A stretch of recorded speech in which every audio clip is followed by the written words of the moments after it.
banene basereya towakana banene n'abanene bagaga kwagala bino byabanene waliwo gwe bakwata nga yalondaga abaniga si munene nakubira abanene bebe nanyiga bize fuga kilo omukebe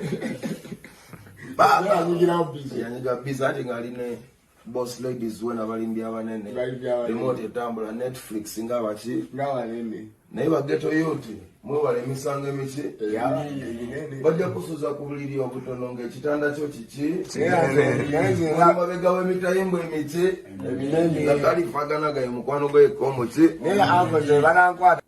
Actually, akatambi ako kongenda kakuzanyira okuva gye katandikira paka gye kaggwera olabe Fake Gaza we basisinkanye n'omukulu Palaso omugambo gwe basobodde okubeera nga batokomoka omunga mwe muli ogw'okulangira Alien Skin bamulangidde kale waliwo ensonga ze bayogeddeko ku Alien Skin naye nga tetunnagendayo nandyagadde ensooka enkuyiseemu olunaku olw'eggulo nga we nakutegeezeza nti neya Dr. Jose Chameleone bamuddusiza mu ddwaliro nga biwala ttaka munnange mbadde nsuubira essaala ez'omuggundo n'okuva mu bantu abaliyo Ireland n'abaganda be naye sofa information tetunnalaba bubaka busaasira oba bugumya bafaani be okuggyako ku mukutu gwe ogwa Facebook gwennyini gwe gwavuddeyo okubeera nga guteekayo obubaka ne bututegeeza ki exactly tawanya Dr. Jose Chameleone lwakuba nabo babadde brief ensonga bagiyise kungulu leero obaka obukamu basomere then oluvannyuma nkutereko ensonga za Fake Gaza wamu ne Palaso we basisinkanye engeri gye basabuddemu Alien Skin okusinziira ku mukutu gwa Dr. Jose Chameleone bagenzi ne bawandiika obubaka buneeno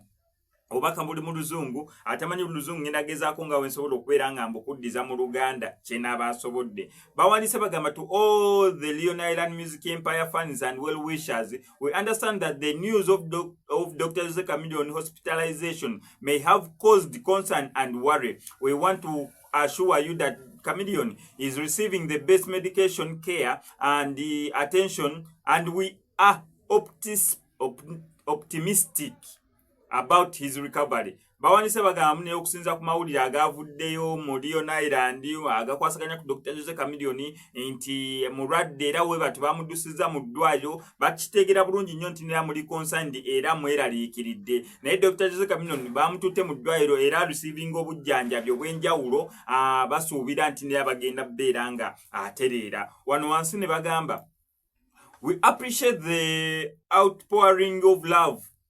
We appreciate the outpouring of love, support, and prayers from fans and fellow artists. Your message means a lot to Chameleone and his family during this time. Once one never gamba, we kindly request that you respect Chameleone's privacy. We kindly request that you respect Chameleone's privacy and that of his family as they navigate this challenging period. We will keep you updated on his condition and appreciate your continued support and prayers. Wanwasine bagamba, let's come together to send love, positive vibe, and prayers to our beloved Chameleone. We are confident that he will bounce back strong and continue to entertain and inspire us with his music. Bwebubaka obasobodde okubeera nga bateekayo nga bagezaako okubeera nga bagumya abafaani okwongera okubeera nga musabira Dr. Jose Chameleone n'okurespectinga his privacy mulimu abamu abagufudde omulyo n'omugano okutokomoka omugambo gwe baagala okubeera nga batokomoka Dr. Jose Chameleone. However babagamba ebyo byonna tubyesonyiwe twongere okubeera nga tumusabira embeera ye esobole okubeera nga essuuka ekyo nga tukimaze tugende owa Palaso wamu ne Fake Gaza bano sigenda boogera kubanga balina akamu okusobola obulungi nnyo okubeera nga beeyogera akatambi kaabwe kankakuteereko naye nga sinabaira nga nkakuteerako bannange sigenda lekera okuyimba luno oluyimba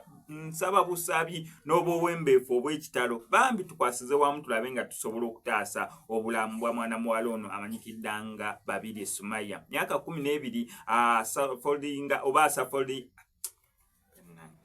asafalinga yes asafalinga n'ebiwundu by'omuliro muyajjira mu nnyumba bakadde bafiira mu nnyumba n'abato bwe basobola okubeera nga bafiira mu eyo ennyumba yeetaaga million 2 n'ekitundu okubeera nga afuna medical attention surgery naye ng'ezo nnyini tukyagenda maaso n'okubeera nga tuzisonda twasabye omuntu yenna alinayo akatono kasobola okubeera nga akwasi newe tuba bantu 20 buli omu n'asindika omutwalo sobola okubeera nga tumufunirayo ettu erigenda osobola okubeera nga limuyisa mu zino eno ennaku enkulu aleme kubeera nga afiiringa munera ye isolated oba tayagalwa tumulage okwagalwa okw'omugundu engeri ebiseera gye birimu bya kusharinga mukwano ebiseera bye tulimu bya gandaalo singa tusobola okufunayo abantu 20 ne babeera nga basindise mutwalo gumu tumukubeko ettu ery'enjawulo on top of that nga tweyongera okusonda miliyoni 2.5 ez'okubeera nga bamukolako sajja kubanga obulumi bwalimu bongi enamba y'essimu yeyo eri okwo yinza agenda ogikwata nero oli waddembe osooka ogikubako oba oli waddembe okumala osindika akameseji nongamba mbu sms nze ataddeko akameseji tweyanze details za Palaso wamu ne Fiki Gaza zezino abanene bazereya towakana abanene n'abanene bagaga kwagala bino byabanene 5 waliwo gubakwata nga yalondaga abaniga si munene nakubira abanene bebe nanyiga bize fuga kilo omukebe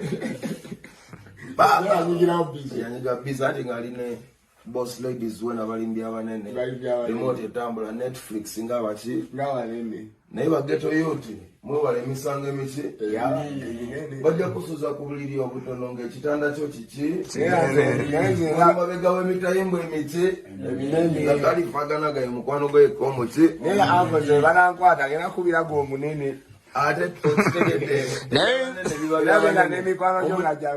omunene tebamukwata naye oyinza omukubira ng'alina mama dinali omunene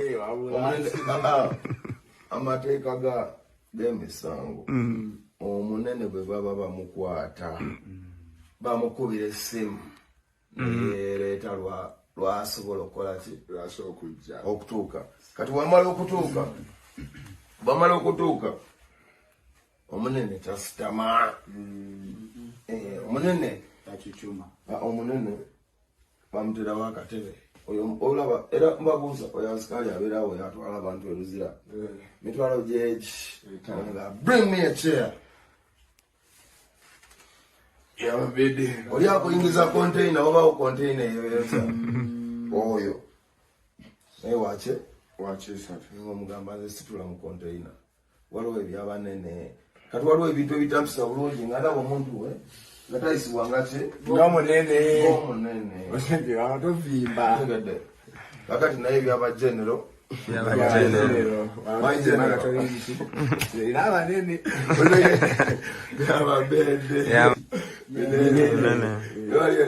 omubali munene.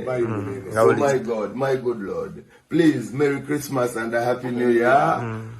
Abanene mwena eno Christmas ya abanene yoka atali munene tovile naye nga tugenda shesherizi lunaku lwancha na 13 December. Uncle P is right there. We're going to be there. Yeah, representing. Lero nga tetunagenda Seychelles tukyali wano. Nkyali duako muganda wange. Omunene. Fik Gaza. Omunene. Banna. Uncle P. Gwe. Abanene tujja ne twesanga ne tunyama. Kyoliro manyo. Emboze ebola nnyo nga baliwo bwekiri maybe abanene byabanene abatono bimbira kubaki ko banene toli munene olino aba mutonera aba muki munene waliwo enjawulo wakati w'empuuta ne mukene. I know.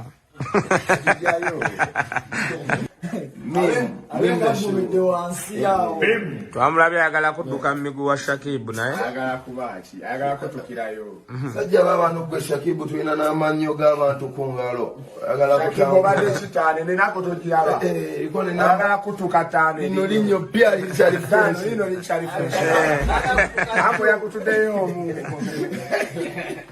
Owaye yagambye kasooke mba amaca amalajja eno.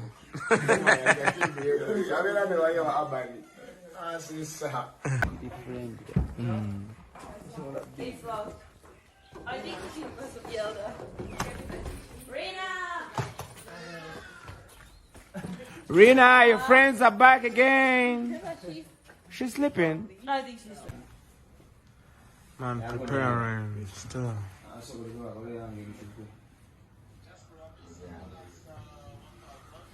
abanene basereya towakana abanene n'abanene bagaga kwagala amagambo gyamuli bino byabanene n'etaano waliwo gwe bakwata nga yalozaga abaniga si munene n'akubira abanene yakubira abanene bebe n'anyiga bize fuga kiro omukebe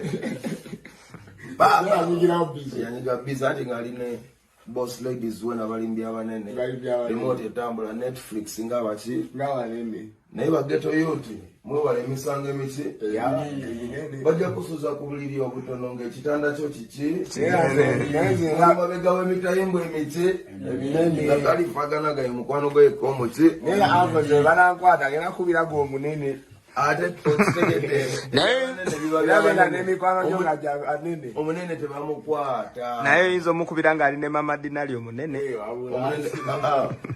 amateeka g'emisango omunene bwe baba bamukwata bamukubira essimu neyereeta lwasobola okukola ki okutuuka kati bwamala okutuuka omunene kyasitama